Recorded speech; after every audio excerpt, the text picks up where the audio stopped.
ایک بوڑھا آدمی بلوچستان سے 70 سال سے بکریاں چراتا تھا اور پیسے اکٹھے کر رہا تھا بھی نبی علیہ السلام کا روضہ دیکھنا ہے. تو پیسے اتنے نہیں ہوئے تو اس سال اس کو خیال آیا, ابھی اسی سال ساری بکریاں ہی بیچ دی, جھونپڑی میں رہتا تھا, تو پیسے اکٹھے ہو گئے, ویزا لگوایا عمرے کے لیے. تو گاؤں کے سرپنچ نے کہا کہ واپس آ کے کیا کھانا پینا ہے, یہ تو سارا ہی مال مویشی بیچ دیے, سب کچھ بیچ دیا, اکیلا آدمی ہے, 80 سال کی عمر ہے, سب کچھ بیچ دیا. اب مکہ مکرمہ پہنچا, عمرہ کیا, تو جب پیارے نبی صلی اللہ علیہ وسلم کے روضہ مبارک پہ پہنچا تو آپ صلی اللہ علیہ وسلم کے حضور سلام پیش کیا. تو وہاں مدینہ منورہ میں کوئی عرب بیٹھا ہوا تھا. جب اس نے دیکھا تو 80 سال کا بندہ ہے, سر پر رومال ڈالا ہوا اور اپنے گاؤں کا روایتی لباس آبا پہنا ہوا ہے. یہ آپ کا قصہ سنا رہا ہوں آپ کو میں. تو اس نے ان کا چہرہ دیکھ کے وہ کہتا میرے دل میں خیال آیا, یہ کوئی سند نہیں, وہ کہتا میرے دل میں خیال آیا کہ اس بندے کی شکل دیکھو, اس کا لباس دیکھو, اس کی سادگی دیکھو, اس کے کپڑوں کا موٹا پن دیکھو, اس کا سانولا چہرہ دیکھو, اس کی نورانی داڑھی دیکھو, اس کے چہرے کی جھریاں دیکھو, ایسے لگتا ہے جیسے ہزاروں سال کوئی پرانا, ایسے لگتا ہے جیسے صحابہ کے دور کا کوئی بندہ آج مدینے میں آ گیا ہو. تو وہ یہ بول کے ویڈیو بنا رہا ہے, ایک بندہ ویسے ہی دور بیٹھا ہوا, جس طرح آج کل عادت ہے لوگوں کی کہ مجھے لگا کہ یہ بندہ ایسا لگتا ہے دیکھنے میں.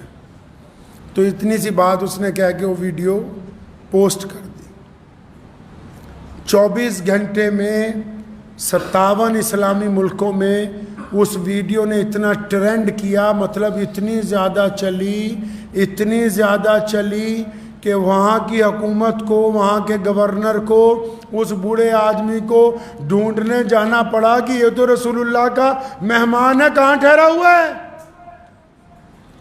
وہ تو غریب آدمی تھوڑے سے پیسے ساری بکریاں بیچ کے عمرے کے لیے آیا.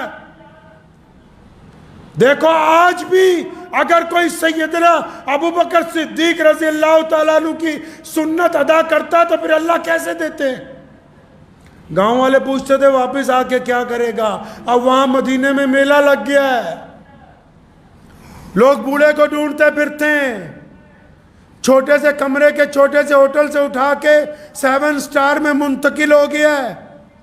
شہزادے آ رہے ہیں ملنے کے لیے, زندگی کا خرچ بھی ہو گیا. جب چلا گھر کو واپس تو اپنے گاؤں کے ایئرپورٹ پہ بھی ہزاروں لوگ کھڑے کہ وہ آ رہا ہے جس کو رسول اللہ صلی اللہ علیہ وسلم نے اپنی نسبت سے عزت دی ہے.